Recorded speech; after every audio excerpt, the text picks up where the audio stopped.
अस्सलामुअलैकुम नाज़रीन, आप देख रहे हैं programme the review Kamran Yusuf और शहबाज राना के साथ। द रिव्यू में हम पाकिस्तान की मईशत, खारजा अमूर और नेशनल सिक्योरिटी से जुड़े मामलात पे बात करते हैं।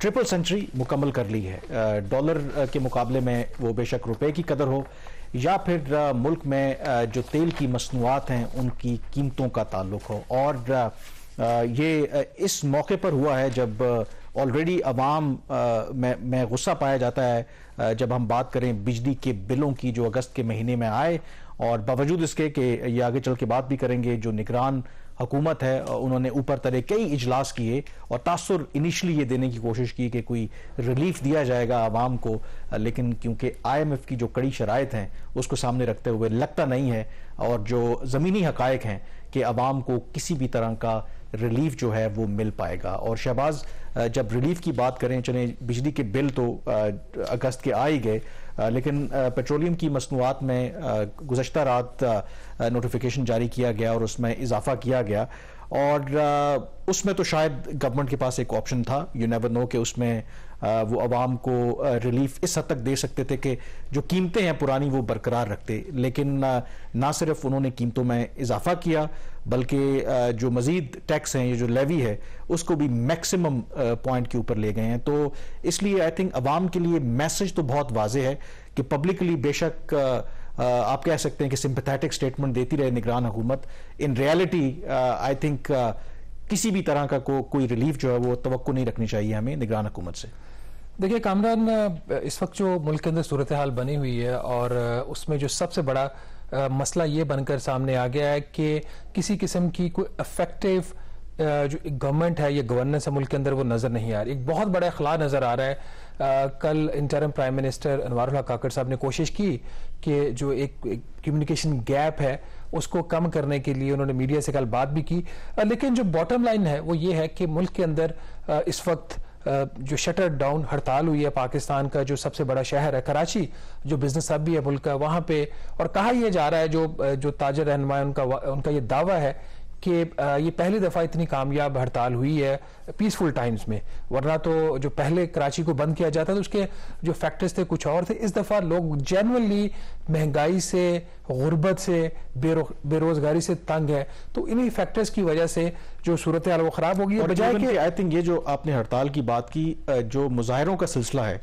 वो पूरे पाकिस्तान में जारी है। इवन रावलपिंडी इस्लामाबाद के अंदर आज भी अगर आप देखें तो जो ट्रैफिक अपडेट्स थी, इस्लामाबाद एक्सप्रेसवे के ऊपर, IG प्रिंसिपल रोड के ऊपर लोगों ने मुजाहरे किए हैं और कई घंटों तक लोग वहाँ पे मैसूर रहे हैं, क्योंकि बहुत बड़ा जो ट्रैफिक जैम है वो अपनी जगह पे रहा है। तो लेकिन उसके बावजूद रिलीफ का जो है वो मामला ऐसा जो है वो नज़र नहीं आ रहा। और क्या उसकी सबसे बड़ी वजह मेरे ख्याल में IMF का आपका प्रोग्राम है, वो आपको इजाज़त नहीं दे रहे? बिल्कुल, IMF का प्रोग्राम है और दो चीज़ें हैं इसके अंदर। मैं खुद कोई भी किसी किस्म की सब्सिडी की बिल्कुल भी एडवोकेसी नहीं करूंगा, क्योंकि हम लोग इस चीज़ के हक में थे और हैं कि जो IMF का प्रोग्राम है वो रहना चाहिए। अलग बात है कि उसमें जो मुज़ाकरात हुए वो किस हद तक पाकिस्तान की पोजीशन स्ट्रांग थी, नहीं थी, लेकिन इस वक्त जो सूरत हाल है, जो ख़ास तौर पर बजाय इसके कि नाज़रीन लोगों को कुछ बिजली की कीमतों में इस हद तक रिलीफ मिल जाता कि जो उनके ऊपर एक बोझ डाला गया, एक बॉम्ब मारा गया उनकी बिजली के ऊपर, बिजली की कीमतों के हवाले से, कि एक महीने के अंदर ना सिर्फ कीमतों में इजाफा किया गया बल्कि उसका जो इम्प्लीमेंटेशन थी उसको पिछले माह से 1 जुलाई से करके 2 माह के पैसे वसूल किए गए, और हकीकतन लोगों के पास, मेजॉरिटी ऑफ द पीपल जो कि हमारे लोअर इनकम सेगमेंट्स में आते हैं, उनके पास वसाइल नहीं है कि वो अपने जो बिल्स हैं वो अदा कर सकें, और किसी भी किस्म की कोई हमदर्दी जो है सवाए जुबानी जमा खर्च के प्राइम मिनिस्टर की तरफ से, काबीना के अरकान की तरफ से, किसी भी साइड से अभी तक लोगों को नहीं मिली। किसी भी किस्म की डेट में एक्सटेंशन नहीं दी गई बिजली के बिलों की अदायगी के लिए। तो इस वक्त में जब ये लोग पहले इस तकलीफ में थे कि अपने जो बिल्स हैं वो किस तरह अदा करें, कल रात हुकूमत ने जो हमारे पेट्रोलियम मसनूआत है उसकी कीमतों में इजाफा कर दिया। खबर आप कल से देख रहे हैं, उसकी ज्यादा डिटेल में तो नहीं जाए, कीमतें सबके सामने है। ये अच्छा खासा इंक्रीज किया गया है। पाकिस्तान की तारीख में पहली दफा 300 रुपए से ज्यादा फी लीटर अब पेट्रोल और डीजल की कीमत होगी। अब $1 जो है उसके बराबर अब पाकिस्तान में पेट्रोल की कीमत है। ये इंतहाई अफसोसनाक बात इसलिए भी है कि पाकिस्तान में जो परचेजिंग पावर है वो बहुत कम है। अब आपको यहाँ पे कुछ हम एक्सक्लूसिव इंफॉर्मेशन देने जा रहे हैं, कुछ नंबर्स हैं जो हम आपके साथ शेयर करने जा रहे हैं कि कल जो इन्होंने पेट्रोलियम लेवी में इजाफा किया पेट्रोल के ऊपर, मैक्सिमम 60 रुपए फी लीटर पे कर दिया गया। हमने आपको बजट में बताया था कि हुकूमत ये करने जा रही है, एक इन्होंने तरमीम कर दी है एक्ट के अंदर, और ये 60 रुपए फी लीटर किया जाएगा। उस वक्त की जो हुकूमत और फाइनेंस मिनिस्टर थे उन्होंने हमें ये कहा कि नहीं, हम ये इजाफा नहीं करेंगे, सिर्फ हमने एक ऑप्शन लिया। तो कल रात 5 रुपए फी लीटर इजाफा करने के बाद पेट्रोलियम लेवी जो है पेट्रोल के ऊपर, वो अब 60 रुपए फी लीटर है। नाज़रीन, बात यहां पे खत्म नहीं हो जाती। इसके अलावा उन्होंने जो 10% कस्टम ड्यूटी है वो भी प्राइस के अंदर इनबिल्ट होती है। तकरीबन 84 से 85 रुपए फी लीटर अब आवाम से टैक्स वसूल किया जा रहा है। ऐसे वक्त में जब उनमें सख्त नहीं है कि उस किस्म की वो टैक्सेशन को और इतनी हाई प्राइस को वो पे कर सके, तो खबर आपको हम ये देने जा रहे हैं कि कितना पैसा अभी सिर्फ 2 माह के अंदर हुकूमत ने पेट्रोलियम मसनूआत के ऊपर जो टैक्सेस लगाए उसे वसूल किया है। जुलाई और अगस्त का जो महीना था, इसमें हुकूमत को जो खालिस्तान इनको पैसा मिला है पेट्रोलियम मसनूआत से, वो तकरीबन इनका 165 अरब रुपए के महसूलात इकट्ठे हुए हैं। पेट्रोलियम लेवी और जो ड्यूटीज लगी हुई हैं इन मसनूआत के ऊपर, उसकी मद में उसमें जो आपकी पेट्रोलियम लेवी है उसका 141 अरब रुपया है, और 24 अरब इंपोर्ट ड्यूटीज की मद में जो आपको नजर नहीं आता, वो जो 10% कस्टम ड्यूटी लगाई गई है या रेगुलेटरी ड्यूटी है पेट्रोल के ऊपर, उसकी मद में आपको जो नजर नहीं आता वो भी 24 अरब सिर्फ 2 माह में ले लिया गया है। और जो पेट्रोलियम लेवी है 141 अरब रुपए की पेट्रोलियम लेवी आवाम से वसूल की गई है। बहरहाल ये कुछ नंबर्स, और ये कहा यह गया है, जो समरी थी प्राइम मिनिस्टर को कल भेजी गई, कि ये इजाफा करना इसलिए जरूरी है कि जो हमने अहदाफ तय किए हुए हैं पेट्रोलियम लेवी के IMF के साथ, उसके लिए ये बहुत नेसेसिटी ये बन गई है कि 5 रुपए फी लीटर मजीद इजाफा कर दिया जाए। कामरान, जिस चीज की मैं सपोर्ट नहीं करूंगा वो ये कि सब्सिडी इनको नहीं देनी चाहिए। टैक्सेस ये भी इसको डिले कर सकते थे मेरे ख्याल में। जो मैं यही आपसे पूछना चाह रहा था, इसमें अभी तो सेल्स टैक्स जो है वो ऐड नहीं है, सेल्स टैक्स इस पे होता नहीं है, लेकिन GST जो है इसमें GST पेट्रोलियम मसनूआत के ऊपर नहीं है, सिर्फ फर्नेस ऑयल के ऊपर GST है। पेट्रोल, डीजल, जो केरोसिन ऑयल और लाइट डीजल, दो फैक्टर हैं। देखें, जब PTI की गवर्नमेंट थी, उन्होंने जो लेवी थी वो 50 रुपए फी लीटर पेट्रोल और डीजल पर कमिट किया था विद द IMF। जब PDM की हुकूमत आई, उन्होंने 50 से बढ़ाकर 60 रुपए फी लीटर कर दिया। अब इसके अंदर जो मेरा सवाल है, देखें, क्या ये IMF की डिमांड थी कि आप इसको, क्योंकि ये जो प्रोग्राम आपका रिवाइव हुआ है, कुछ अरसा हुआ है अभी, तो क्या शुरू में ही, मतलब पहले माली साल के 2 महीनों के अंदर अंदर ही आप मैक्सिमम इसको 60 रुपए फी लीटर पे ले जाएं, या इसके अंदर इनके पास ऑप्शन था कि इसको ग्रेजुअली स्प्रेड कर दें और आहिस्ता आहिस्ता, और वहां से अगर 5-10 रुपए का अगर रिलीफ कोई आवाम को मिल सकता है तो वहां पर दे सकते थे? देखिए, इस वक्त जो IMF के साथ इनका मुआहिदा है उसकी शर्त यह है कि डीजल और पेट्रोल की, ये 2 बड़ी कमोडिटीज हैं जिसके ऊपर सारा ये टैक्स इकट्ठा होता है, इन दोनों की जो कंजम्पशन है 98% है रफली ऑफ द टोटल कंजम्पशन। तो IMF के साथ एग्रीमेंट ये है कि डीजल और पेट्रोल के ऊपर जो एवरेज पर लीटर कलेक्शन होनी चाहिए पूरे माली साल के दौरान, वो 55 रुपए फी लीटर से कम नहीं होनी चाहिए। ठीक हो गया। अब इसमें मसला ये है कि जो पेट्रोल है उसके ऊपर हुकूमत ये समझती है, हुकूमत के ख्याल में, कि जो पेट्रोल इस्तेमाल करते हैं बड़े अमीर लोग होते हैं, चाहे वो मोटरसाइकिल वाले भी हो, रिक्शा वाले भी हो, तो उन्होंने कहा जी कि इसको मैक्सिमम पे ले जाएंगे। जो हाई स्पीड डीजल है उसको मैक्सिमम पे नहीं लेके जाएंगे, उसको अभी भी इन्होंने 50 रुपए फी लीटर ही रखा हुआ है। तो दोनों की जो मिला के एवरेज आज भी बनती है वो 55 रुपए फी लीटर है। एसेंशियली जो ट्रांसपोर्ट का सेक्टर है और आपका जो दूसरा आपका ज़राअत का जो शोबा है, उसके ऊपर इसका डायरेक्ट इंपैक्ट आता है डीजल की प्राइस के इंक्रीज का। इसके बावजूद के अभी उसके ऊपर जो लेवी है वो 50 रुपए फी लीटर है, जो कल रात हाई स्पीड डीजल की प्राइस होगी कामरान, वो तो पाकिस्तान की तारीख की हाईएस्ट है, 312 रुपए फी लीटर, और ये अच्छी खासी इंक्रीज है। और इस इंक्रीज के बाद अब मुझे नहीं पता कि जो इन्फ्लेशन की अब जो दूसरी वेव आने वाली है, जिसका कुछ मैंने बल्कि पढ़ा भी है, कुछ सरकारी दस्तावेजात जो मैंने पढ़ी हैं उसमें ये बताया गया, जो इंटरनल मीटिंग्स थी, कि दिसंबर तक इन्फ्लेशन का जो रेट है, रेशियो है, वो हाई रहेगा, और जो इन्फ्लेशनरी एक्सपेक्टेशंस है लोगों की वो भी हाई रहेंगी। तो ये तो इनकी अपनी जो इंटरनल कम्युनिकेशन पब्लिकली कुछ भी कहे। एक और चीज़ मेरा ख्याल नाज़रीन को बता दें कि आज ही जो पाकिस्तान ब्यूरो ऑफ स्टैटिस्टिक्स है, उन्होंने अगस्त में जो महंगाई का नंबर है उसको रिलीज किया, और उसके मुताबिक 27.4% महंगाई की शरह रही है इन द मंथ ऑफ अगस्त। ये जो हुकूमत का जो हदफ है 21%, उससे कहीं ज्यादा है।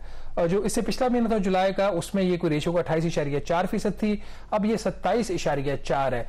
यहां पे मैं बारहा एक बात कहता हूं कि इसका मतलब नहीं है कि महंगाई कम होगी, महंगाई कम नहीं हुई। पहले जितनी कीमतें जिस रफ्तार से बढ़ रही थी वो 28.4% से बढ़ रही थी, अब 27.4 से।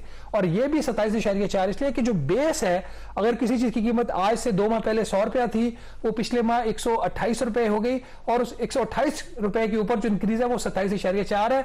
तो लोगों की पहुंच से हर चीज जो है वो निकलती जा रही है। इसमें जो दही इलाके हैं वहां पे ये जो इसकी रेशो है, जो ओवरऑल नेशनल एवरेज तो हमारी 27.4 है, देहातों में ये 31% इन्फ्लेशन की रेशो है और शहरों में ये 25%। और खाने पीने की अशिया जो नाज़रीन अब लगता नहीं है कि जो हमारी एक पॉपुलेशन का एक बहुत बड़ा सेगमेंट है उसके पास खाने के भी पैसे बचेंगे, उन्होंने बिजली का बिल देना है, बाकी और कोई काम उन्होंने अब नहीं करना, thanks to the policies of the PDM government, जिसकी वजह से सारा हुआ। मुल्क के अंदर इस वक्त जो फूड इन्फ्लेशन है शहरों में 39%, और जो देहाती इलाके जहां पे कहा जाता है कि फूड सप्लाईज बेहतर होती है वहां पे 41%। तो कामरान ये सूरत हाल है, ये नहीं पता लोग कैसे सर्वाइव कर रहे हैं और हुकूमत कैसे कह रही है कोई कितना बड़ा मुल्क के अंदर मसला नहीं है। और इसमें ये बात आई थिंक याद रखनी चाहिए कि जो आई थिंक सितंबर का नंबर आएगा, आई थिंक मुझे लगता है कि वो अगस्त के नंबर से ज्यादा होगा, गिवन द फैक्ट कि अगस्त के महीने में लोगों को ये होशरुबा जो बिजली के बिलों में इजाफा लग के आया, और सेकेंडली जो तेल की कीमतों में भी अगर आप एवरेज देखें तो एक माह के अंदर कोई 31 रुपए फी लीटर जो है वो इजाफा हुआ है।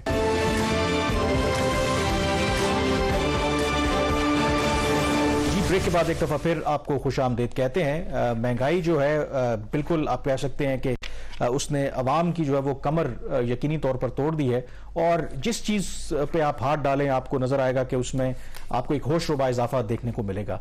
और दूसरी तरफ कुछ डेफिनेटली एक्सटर्नल फैक्टर्स भी हैं, हमारे डिफिकल्ट जो चैलेंजेस हैं इकोनॉमिक वो भी हैं, लेकिन उसमें एक बहुत बड़ा कंट्रीब्यूशन हमारी अपनी कोताहियों का भी है। और शहबाज वो कहते हैं ना कि आप जब माजी से सबक नहीं सीखते तो फिर आपके साथ यही होता है। मुझे अच्छी तरह से याद है हमने अपने इसी प्लेटफॉर्म के ऊपर कितना डिस्कस किया कि इवन पीटीआई के दौर में भी चीनी का और गंदम का एक बहरान आया, और उसमें यही था कि पहले आपने गलत एस्टिमेट किए, कहा कि जी चीनी और गंदम बड़ी वाफर मिकदार में पैदा हो गई है तो आपने एक्सपोर्ट कर दी, और कुछ अर्से के बाद पता चला नहीं जी वो तो हमारे पास इतने स्टॉक थे ही नहीं।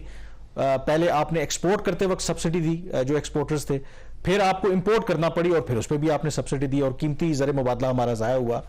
अब ये तजुर्बा और ये हमारे पास एक आप कह सकते हैं कि मिसाल होने के बावजूद पीडीएम ने एग्जैक्टली यही काम किया। आपने चीनी जो है पहले एक्सपोर्ट कर दी कि हमारे पास वाफिर मिकदार में है, और अब आपकी खबर है कि हमारे पास इतने स्टॉक्स नहीं है और इसकी वजह से अब प्राइसेस जो हैं चीनी की वो आसमान को छू रही हैं। देखिए, इसमें तमाम सियासी जमातों में ये जो हमारे मेरा ख्याल शुगर बैरन्स का लफ्ज़ कोई इतना गलत इनके लिए इस्तेमाल नहीं होता, तो जितने भी पॉलिटिकल पार्टीज हैं उनके अंदर इनकी बड़ी स्ट्रांग प्रेजेंस है, और ये चीज़ों को मैनिपुलेट करते हैं, इन्फ्लुएंस करते हैं डिसीजन मेकिंग को, और जब इनके बारे में रिपोर्ट किया जाता है तो मीडिया मैनेजमेंट शुरू कर देते हैं। ये उस वक्त जब ये चीनी की एक्सपोर्ट का एक डिस्कशन स्टार्ट हुई, ये मिड 2022 की बात है, तो मुझे पता चला, मैंने मिनिस्ट्री ऑफ इंडस्ट्री से रब्ता किया, उनके जो नंबर्स मैंने लिए और कुछ कैलकुलेशंस की, कुछ लोगों से मैंने बात की, तो स्टॉक्स इतने नहीं थे जितने ये लोग क्लेम कर रहे थे। तो उस वक्त जो मूव थी चीनी एक्सपोर्ट करने की वो कामयाब नहीं हुई, हालांकि एक सियासी जमात के बिहाफ के ऊपर एक अहम शख्सियत उस वक्त के वजीर ख़जाना डॉक्टर मिफ्ता इस्माइल से मिलते रहे। वो फिर बाद में जब इसहाक डार साहब आए उनसे भी उनकी मुलाकातें हुई, और जब इसहाक डार वजीर ख़जाना बने तो उसके बाद ये फिर फैसला हो गया कि ठीक है 2,50,000 मेट्रिक टन चीनी जो है उसकी एक्सपोर्ट की इजाज़त दे दी जाए। ये एंड दिसंबर अर्ली जनवरी 3 जनवरी के आसपास ये फैसला हुआ। अच्छा, उसमें उस वक्त जो पाकिस्तान में चीनी की कीमत थी 85 रुपए फी किलो थी। आज जब हम ये बात कर रहे हैं, जो ऑफिशियल डाटा अवेलेबल है, अब मैं नंबर्स अगर आप देख लें सिर्फ नाजरीन, आज ही जो numbers Pakistan bureau of statistics ने जो रिलीज किए, कराची में इस वक्त फी किलो चीनी है 180 रुपए, कोयटा में है 190 रुपए, आज से 8 माह पहले थी ये 85 रुपए फी किलो। तो ये जो पैसा है ये किसकी जेब में दिया गया, कौन ये इसके जिम्मेदार है, इसके ऊपर भी बात करते हैं। लेकिन अभी जो कामरान भी बात कर रहे थे कि हम अपनी गलतियों से सबक नहीं सीखते, जब मैंने ये खबर की तो उसके बाद एक रिएक्शन आया कि नहीं ऐसी बात नहीं है।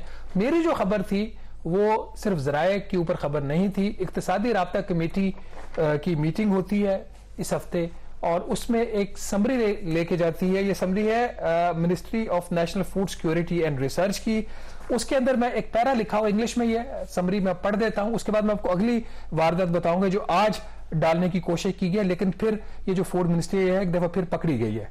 तो वारदात आज की बात में पहले जो इन्होंने ये समरी लेके गए हैं, समरी का ये पैरा 3 है, इसके अंदर ये लिखा हुआ है the price of sugar is increasing continuously in the market thus causing stress to low income consumers and increasing the food inflation. ये जो अगली वाली लाइन है ये जरा गौर से सुनिएगा।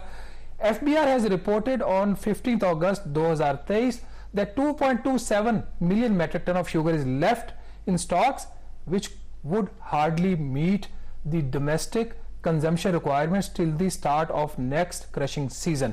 ये पैरा नाज़रीन आपने सुन लिया। अब जरा कंजम्पशन का एक पैटर्न इनका देख लीजिए जो नंबर ऑफिशियल है इसी समरी का एनेक्स्चर 5।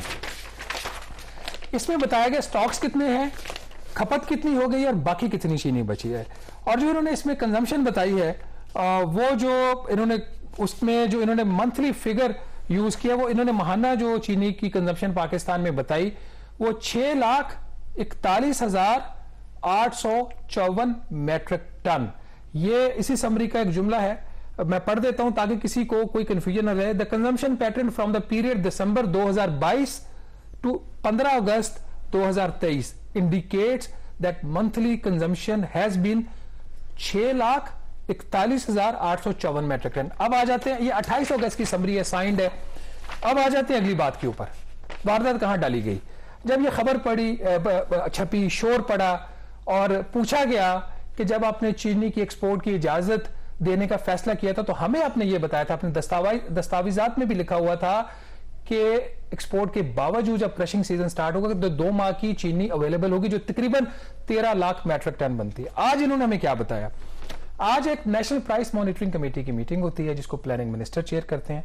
उसके बाद ये ministry of national food security की एक प्रेस रिलीज आती है, साइंड बाय अब्दुल करीम साहब हैं, DG director general agriculture policy institute Islamabad. ये बताते हैं कि जो प्राइस मॉनिटरिंग कमेटी की मीटिंग हुई उसके अंदर जो सिचुएशन रिव्यू की गई शुगर की, तो बताया गया कि जो अवेलेबल स्टॉक्स है वो 18,15,000 मेट्रिक टन है एज ऑफ जो लेटेस्ट नंबर है इनका, ठीक है, 18,15,000 मेट्रिक टन। इस पे कोई प्रॉब्लम नहीं है। जहां पे ये वारदात डालने की कोशिश कर रहे हैं, इन्होंने कहा जी को मंथली जो कंजम्पशन है, ये प्रेस रिलीज में दिया हुआ है, इशू हुई है, वो है मंथली कंजम्पशन ये बता रहे हैं 6 लाख मेट्रिक टन। और उनका जी 3 माह अभी रहते हैं क्रशिंग सीजन स्टार्ट होने का, अगर 30 नवंबर तक का भी लिया जाए तो 18 लाख की कंजम्पशन होगी। अभी मैंने इसी समरी से फिगर पढ़ा है नाज़रीन, कितना, तकरीबन 6,41,854। तो यहां पे सिर्फ ये बताने के लिए कि मुल्क में कोई किल्लत नहीं है चीनी की, इन्होंने जो कंजम्पशन है वो 41,854 मेट्रिक टन से महाना कम दिखाई है। एक्चुअल कंजम्पशन जो इनकी अपनी 28 अगस्त की समरी है उसके मुताबिक ये बनती है 19,25,562 मेट्रिक टन, और आज की प्रेस रिलीज में बता रहे हैं ये 18 लाख मेट्रिक टन। ये किसको बेवकूफ बना रहे हैं? आवाम तो पहले ही रुले हुए हैं। इस तरह की कार्रवाइयां डालने की बजाय कोई एक्शन ले लें। ये पीडीएम की हुकूमत नहीं है, ये इंटरिम गवर्नमेंट है। ये मैं प्राइम मिनिस्टर से बात कर रहा हूं कि प्राइम मिनिस्टर साहब को ये नोटिस लेना चाहिए, ये बाकी जो मिनिस्टर्स हैं उनको देखना चाहिए कि ये हो क्या रहा है। अगर इसी तरीके से आप लोगों ने आवाम को बेवकूफ बनाना है तो फिर ये जाली प्रेस रिलीज क्यों आप लोग जारी करते हैं? चलें, ये तो मतलब आप चलें थोड़ा जज्बाती भी हो गए, बनता भी है जज्बाती होना, लेकिन वही वाली बात कि इवन के पीटीआई के टाइम पर भी अगर आपको याद होगा तो बाकायदा तौर पर उस पर इंक्वायरी भी हुई है और इसी वजह से कहते हैं कि जहांगीर तरीन को अलग कर दिएगा। कहा यह जाता है कि ये उनकी एडवाइस थी और उनको शायद उसका बेनिफिट हुआ।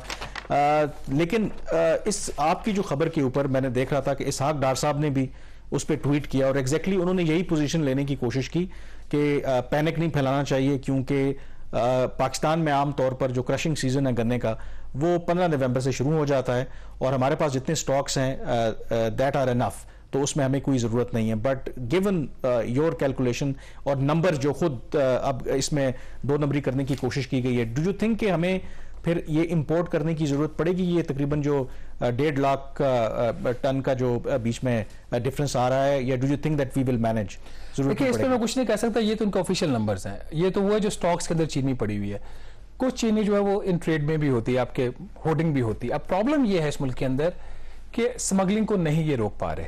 ठीक, आज भी वजीर आजम साहब ने एक स्मगलिंग रोकने के लिए मीटिंग की, उसमें उन्होंने कहा जी कि हमने 10 और चेक पोस्टें बना दी हैं बॉर्डर एरियाज में, और उसके साथ उनके जो अफसरान मुलव्विस हैं स्मगलिंग में उनके खिलाफ एक्शन लिया जाएगा।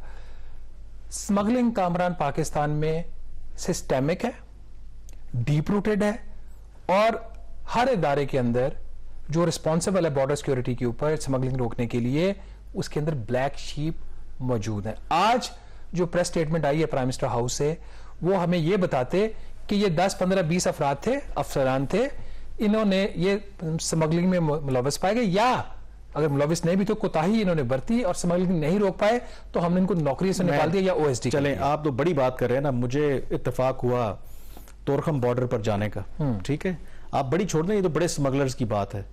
वहां पर तोरखम बॉर्डर के ऊपर जब ये ट्रेले और कंटेनर्स आते हैं बड़े, तो वहां पर एक चीज मैंने नोट की और उसके ऊपर बाद में लोगों ने रिपोर्ट भी किया हुआ है, उन जो बड़े ट्रेले हैं उनके नीचे ट्रॉलर्स हैं, उनके नीचे छोटे 8 साल 10 साल के बच्चे कुछ वो सामान लेके, उसमें कुछ सिगरेट होगा, कोई नस्वार होगी, कोई और चीजें, वो अफगान साइड से आते हैं, वो नीचे छुप के चले जाते हैं और हमारे जो सिक्योरिटी फोर्सेस हैं वहां पर देख रहे होते हैं, कुछ तो पकड़े जाते हैं, उनको वापस भेज देते हैं, और बाकी वहां पे जाते हैं, वो एक चिट उनको देते हैं, जो रिसीव करता है वो चिट उनको देता है, वो बच्चा वापस वहीं पे जाता है और उसको 1000 2000 या जो भी उसको वो पैसे देते हैं।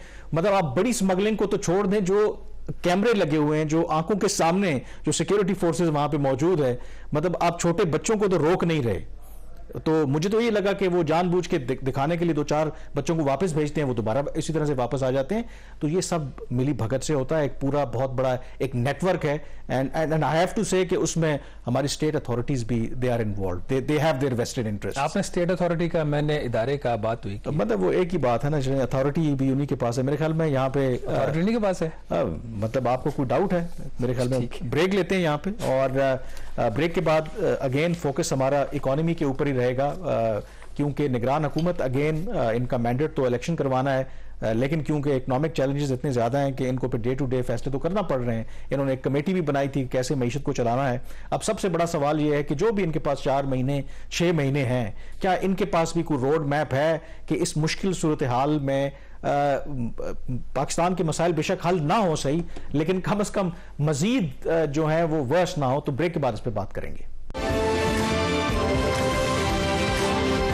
ब्रेक के बाद एक दफ़ा फिर आपको खुश आमदेद कहते हैं। बिजली के बिलों से यकीनी तौर पर अवाम ना सिर्फ परेशान हैं बल्कि बेहाल हैं, क्योंकि जब आपकी तनख्वाह जो है वो कम हो, आपके बिजली का बिल ज़्यादा हो, तो यकीनी तौर पर परेशानी तो आपके लिए बनती है। और शुरू में भी हमने इसको टच किया था। तो अब वैसे तो हम बड़े बात करते हैं, एक न्यूक्लियर मुल्क हैं, ये हमारे लिए एक बहुत बड़ा वैसे सवालिया निशान भी है कि अब अगर हमें मेरे ख्याल में 1 रुपए की रिलीफ भी देनी है, या आप कह लें कि जो बिजली के बिल हैं जो अगस्त के आए हैं, तो एक प्रपोजल ये भी है कि चलें उसको अकसात में तकसीम कर दिया जाए, लोग इकट्ठा नहीं दे सकते तो 6 महीने में बिल दे दें। हमारी ये हालत आ गई है कि उसके लिए भी हमें IMF की मंजूरी की जरूरत है। देखिए, वो तो आप IMF के एग्रीमेंट के अंदर हैं और आपको उनकी मंजूरी लेनी पड़ेगी, ठीक है। ये कितने इफेक्टिव नेगोशिएटर्स हैं, ये सारे उस चीज़ का इस पे सवाल पैदा होता है। ऐसे 3 दिन पहले इनकी एक स्टाफ लेवल की आप कह सकते हैं जो इनकी नेगोशिएशंस हुई विद द IMF, जिसमें पाकिस्तानी साइड से सेक्रेटरी फाइनेंस और सेक्रेटरी पावर थे, और उसी दिन काबीना की मीटिंग थी मंगल वाले दिन। काबीना के सामने ये इन्होंने प्रपोजल रखा कि 3 माह के लिए इन बिलों की जो है एक साथ कर दी जाए, और ये जो पैसा ये रिकवर किया जाए अक्टूबर, नवंबर और दिसंबर में, जिसके ऊपर प्राइम मिनिस्टर और जो बाकी काबीना के अरकान थे उनका ये ख्याल है कि चूंकि इतने हैवी बिल्स आए हैं, इस चीज़ को उन्होंने रियलाइज़ किया, इसको बजाय 3 माह के इसको अब 6 माह की एक साथ में ले जाएं। तो वहाँ पे फिर 2-3 क्वेश्चंस किए कैबिनेट मिनिस्टर्स ने, तो उसके अप्रोप्रिएट आंसर्स नहीं थे इनके पास, तो उन्होंने कहा कि ठीक है आप इसको दोबारा एग्जामिन करके IMF को प्रपोजल भेज दें। अब उसमें इशू ये था कि अगर आप 6 माह की एक साथ कर देते हैं तो फिर जो पावर डिस्ट्रीब्यूशन कंपनीज हैं उनको जो रेवेन्यू आता है वो रेवेन्यू फिर आगे इन्होंने जो बिजली के इन्होंने खरीदी होती है पावर प्रोड्यूसर से, उनको पे करना, तो उसका क्या होगा।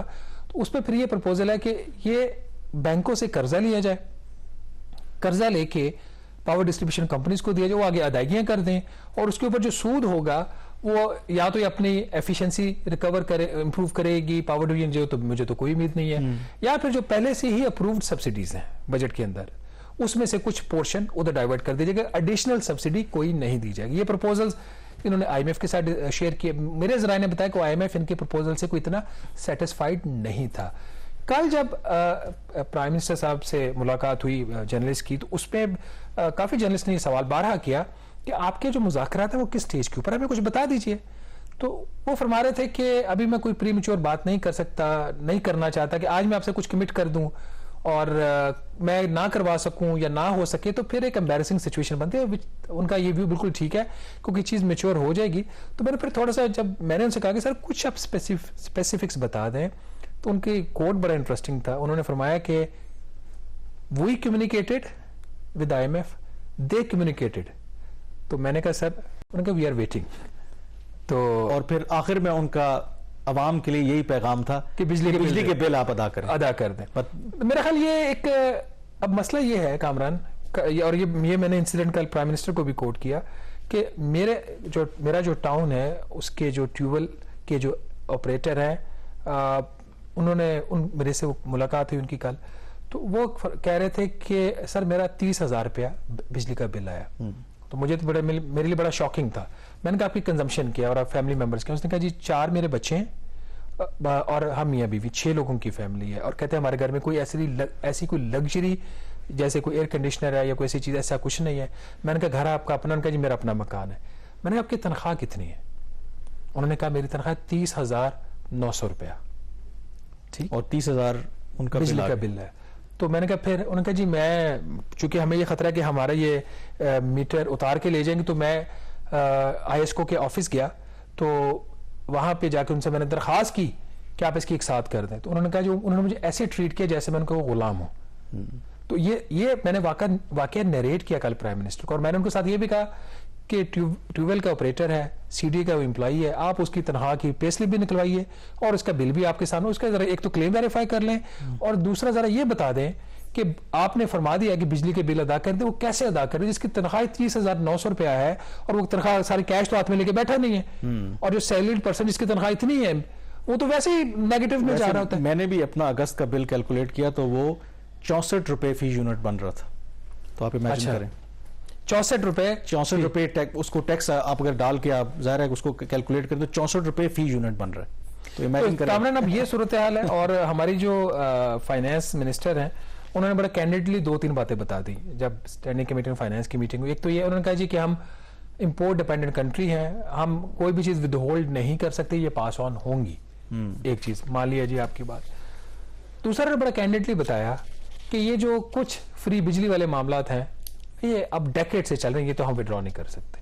ऑल्दो प्राइम मिनिस्टर इस बात की हमें एश्योरेंस दी कि जो ग्रेड 17 से 22 के हैं उनकी जो फ्री बिजली है उस पर 2 प्रपोजल है। या तो ये कि जितनी अभी फ्री बिजली ले रहे हैं उसको हाफ कर दिया जाए लिमिट को, अगर कोई 2000 यूनिट्स ले रहा है तो उसको 1000 यूनिट्स कर दिया जाए। दूसरा उन्होंने प्रपोजल ये है कि जो वो ले रहे हैं उसको मोनेटाइज कर दिया। उनका भी फैसला नहीं हुआ, उन्होंने कहा जी मैं 48 घंटों में इस पे कर दूंगा।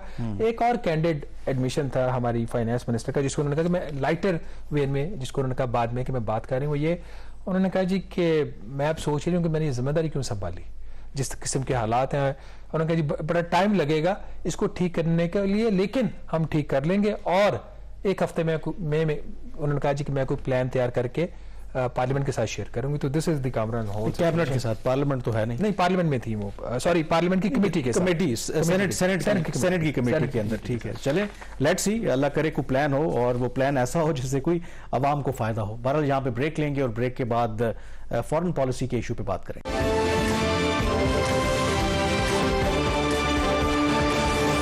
ब्रेक के बाद एक दफा फिर आपको खुश आमदेद कहते हैं। रुख करते हैं जरा भारत का, और भारत में आपको पता है कि 9 और 10 सितंबर को G20 का समिट हो रहा है, क्योंकि इस वक्त प्रेसिडेंसी जो है वो भारत के पास है और पहली दफा भारत जो है वो G20 का जो समिट है उसकी मेजबानी कर रहा है। लेकिन उससे पहले जो टेंशन है बिटवीन चीन और भारत वो हमें बढ़ती हुई नजर आ रही है। और 28 अगस्त को चीन ने जब अपना नया नक्शा जो है वो जारी किया तो उसमें जो भारतीय रियासत है अरुणाचल प्रदेश और उसके साथ साथ जो अक्साई चिन का इलाका है उसको चीन ने अपना हिस्सा करार दिया, जिसके बाद जाहिर है कि भारत के अंदर एक खलबली मच गई और उसके बाद उन्होंने बाकायदा तौर पर एहतजाज भी रिकॉर्ड करवाया उनके वज़ीर ख़ारजा ने इसे कहा कि ये एक मज़ाक़ा खेज़ बात है, सिर्फ नक्शे बदलने से जो रियलिटी है वो नहीं बदल जाती।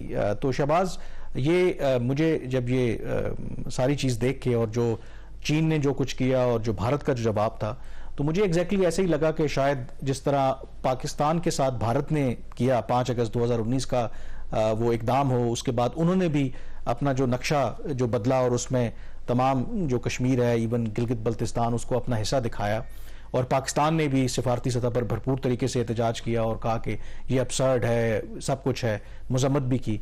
चीन ने एग्जैक्टली भारत के साथ अब यही किया है, और भारत भी जो है ना इस वक्त जो वो आप कह सकते हैं कि एहतजाज कर रहा है। हालांकि आपको ये पता है कि इनका जो बॉर्डर जो डिस्प्यूट है वो कई अरसे से जारी है। 1962 में दोनों के दरमियान जंग भी हुई और भारत को बहुत बुरी तरह से शिकस्त हुई।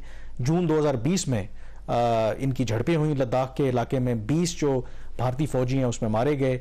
बाद में चीन ने भी तस्दीक की कि 4 जो चीनी फौजी थे वो भी उस झड़प में मारे गए। तो लगता ये है, और बावजूद इसके कि आपको पता है कि कुछ रोज पहले चीन के सदर और भारतीय वज़ीर आज़म की ब्रिक्स की साइड लाइन के ऊपर मुलाकात भी हुई थी, और उसके बाद चीन ने ये स्टेप लिया और मैसेज कन्वे करने की कोशिश की है कि जो अरुणाचल प्रदेश और जो अक्साई चीन है वो हमारे इलाके हैं। तो कामरान, अभी जो प्रेसिडेंट शी नहीं जा रहे, तो ये भारत की तरफ से इनविटेशन का इशू है या इन्होंने खुद डिसाइड किया है कि चाइनीज प्रेसिडेंट और रशियन प्रेसिडेंट दोनों नहीं जाएंगे, या सिर्फ अभी चाइनीज प्रेसिडेंट का सामने आ रहा है कि वो नहीं जा रहे? देखिए, रशियन प्रेसिडेंट का तो आपको पता है ना कि प्रॉब्लम है। एक तो उनके जो इंटरनेशनल क्रिमिनल कोर्ट है, उनके वारंट्स जो है ना वो निकले हुए हैं, इसी वजह से वो ब्रिक्स के समिट पे भी नहीं गए थे, उनको खतरा था कि शायद कोई प्रॉब्लम ना बन जाए। एक तो उसकी बहुत बड़ी वजह यह है कि वो वर्चुअली अटेंड करेंगे, उनकी तो ये रीज़न है। बाकी इन्विटेशन का मामला नहीं, क्योंकि G20 का चीन इंपॉर्टेंट मेंबर है और उसमें उनको इन्विटेशन उन्होंने तो हर सूरत में देनी थी। ये पहला, और ये भी मैं आपको बता दूं कि जब से प्रेसिडेंट शी जो हैं वो सदर बने हैं चीन के 2013 में, ये पहला मौका है कि वो इन पर्सन जो है कोई G20 समिट अटेंड नहीं कर रहे। एक समिट 2020 में जो सऊदी अरब ने होस्ट किया था वो तो था ही वर्चुअली कोविड की वजह से, उसके अलावा उन्होंने तमाम खुद इन पर्सन वो समिट अटेंड किए। इसमें ना जाने की एक बहुत बड़ी वजह यकीनी तौर पर जो भारत के साथ उनकी टेंशन है, और दूसरा ये भी कहा जा रहा है कि मगरिब जो है, अमेरिका और जो बाकी ताकतें वो भारत को अब प्रमोट कर रही हैं as a major global power against China. तो एक उसमें ये फैक्टर भी है कि प्रेसिडेंट शी भारत ना जाके वो ये पैगाम दे रहे हैं कि बाकी दुनिया जो मर्जी समझता रहे, हम भारत को कम से कम वो इंपॉर्टेंस नहीं दे। तो एक लिहाज से ब्रिक्स में तो उनकी होगी, चूंकि वो थर्ड कंट्री थी तो इसलिए वहां पे चले गए हैं, लेकिन यहाँ पर उनको G20 के अंदर, और खुद हालांकि जो प्रेसिडेंट बाइडेन है वो भी इस तवक्को का इजहार कर रहे थे कि अगर वो वहां पे आएंगे प्रेसिडेंट शी तो उनके साथ उनकी मुलाकात होगी। तो उनका ना जाना यकीनी तौर पर एक तो ये सबसे बड़ी, क्योंकि जो भी होस्ट होता है ना G20 का, उसकी ख्वाहिश तो ये होती है कि कंसेंसस वो डेवलप कर सके, जो भी बड़ा इशू है। अब रशिया के ऊपर जो बाकी ममालिक थे यूक्रेन के मामले पर, वो एक मुज़म्मती स्टेटमेंट जारी करना चाहते थे, लेकिन जाहिर है कि रूस उस G20 का मेंबर है, चीन भी ये नहीं चाहता, तो उस पर कंसेंसस नहीं हो। तो एक लिहाज से आप कह सकते हैं कि ये डिप्लोमेटिकली आप कह सकते हैं टू एन एक्सटेंट एक सेटबैक है भारत के लिए, क्योंकि चीन के सदर का वहां पे ना आना उनके लिए एक सेटबैक हो सकता है, और ये रिफ्लेक्ट करता है कि जो टेंशन है इन दोनों मुल्कों के दरमियान एक लिहाज से जो ग्रो भी कर रही है। कामरान, इसमें एक और जो इससे रिलेटेड इशू है वो मोहम्मद बिन सलमान की विजिट का है। अब ऐसी इतलात भी आ रही है कि MBS जब जाएंगे इंडिया, वो पाकिस्तान भी आएंगे, तो इसकी कोई कॉन्फर्मेशन है या सिर्फ it just to the extent of media? देखें, ये कॉन्फर्मेशन इसकी अभी तक बिल्कुल नहीं है। दो के मेरी जो खबर थी उसमें तो ये था कि जो हमारे वज़ीर आज़म है निगरान, वो सऊदी अरब जा रहे हैं, लेकिन उसके बाद एक आध और अखबार ने खबर दी कि मोहम्मद बिन सलमान, क्योंकि वो G20 समिट अटेंड करने जा रहे हैं और उसके बाद उनका स्टेट विजिट भी है, मतलब एक तो G20 का समिट वो अटेंड करेंगे और भारत के फिर वो स्टेट विजिट, मतलब एक दिन मजीद वो रुकेंगे। तो उसमें ये खबरें आ रही थी कि चंद घंटों के लिए, ताकि आपको पता है कि फिर हमारे लिए एक डोमेस्टिकली बड़ी एक एम्बैरेसिंग सिचुएशन होती है ना, कि देखिए हमारा इतना देरीना ब्रदर दोस्त मुल्क जो है, भारत वो चले गए लेकिन पाकिस्तान नहीं आए। तो जो मेरी इत्तलात है कि कोशिश हमारी जरूर है कि अगर वो चंद घंटों के लिए सही आ जाए पाकिस्तान, लेकिन एज ऑफ नाउ जो मैंने सिफारती जराए से जो रेलेवेंट लोग डील करते हैं, उनका ये कहना है कि इस तरह की अभी तक कोई तस्दीक नहीं हुई कि मोहम्मद बिन सलमान पाकिस्तान के दौरे पर आएंगे। एट 11th आवर कुछ हो जाए वो अलग बात है, लेकिन एज ऑफ नाउ ऐसा लगता नहीं है कि वो पाकिस्तान के दौरे पर आएंगे। इनफैक्ट ये भी बात हो रही थी कि यूएई के जो प्रेसिडेंट हैं उनका भी सुना जा रहा था कि वो भी पाकिस्तान के दौरे पर उनको कोशिश की जा रही है। आपको पता है कि एसआईएफसी और जो बाकी मामलात हैं के मामले पे कल बात करेंगे, लेकिन उसमें कुछ जो सुना है कि उनकी तरफ से भी कुछ ऐसी सुना है कि कंडीशंस हैं, वो कहते हैं आप फुलफिल कर दें तो फिर हम आ जाएंगे। तो वो विजिट भी जो है प्रोग्राम में आने से पहले मुझे एक मेरे जराए ने बताया क्रेडिबल के वो विजिट भी अब खटाई में है, वो शायद रीशेड्यूल हो रहा है क्योंकि उन्होंने कुछ शराइत रखी हैं, तो हम अगर मान लेंगे तो वो आ जाएंगे। कल प्राइम मिनिस्टर से जब ये बात उनसे मुलाकात हुई तो ये सवाल हुआ था कि आप सऊदी अरेबिया जा रहे हैं और आपके दौरे का क्या मकसद है। तो पीएम ने कैटेगोरिकली कहा कि मैं बिल्कुल जा रहा हूं, लेकिन मेरा प्राइवेट विजिट होगा, मैंने वहां पे उम्रा करना है और उसमें कोई मेरी ऑफिशियल एंगेजमेंट्स या एज ऑफ नाउ कोई किसी के साथ ना मुलाकात हमारी कोई तय नहीं है। एक तो प्राइम मिनिस्टर वाला ये चीज क्लियर होगी। ये भी इट्स वेरी इंटरेस्टिंग कि आप जाएं, बेशक उम्रे के लिए भी जाएं, हैं तो आप प्राइम मिनिस्टर और आपकी कोई मुलाकात अभी आप कुछ कह नहीं सकते, भी टाइम है, हो सकता है कि कल हो जाए कुछ दिनों बाद, बट एज ऑफ नाउ उन्होंने कहा कि मेरा प्योरली प्राइवेट विजिट है। अच्छा। इसको मैं ऑफिशियल विजिट पे मैं नहीं जा रहा। एक चीज। दूसरा, मोहम्मद बिन सलमान के विजिट के हवाले से उनसे क्वेश्चन होता है, उन्होंने कहा जी कि अगर कुछ ऐसा है तो वो सेपरेट होगा, जिसका मेरे दौरे से कोई ताल्लुक नहीं है। लेकिन एसआईएफसी वाली जो बात है, इस पे कल प्राइम मिनिस्टर कुछ बोले हैं, तो वो उस पर फिर ख्याल में आज भी आप डिप्लोमेटिक कोर को कोई ब्रीफिंग भी दी गई है फॉरेन ऑफिस के अंदर, तो कल उस पर फिर बात करेंगे। बहरहाल प्रोग्राम द रिव्यू से इतना ही। मुझे कामरान यूसुफ और शहबाज राना को इजाजत दीजिए। अल्लाह हाफिज।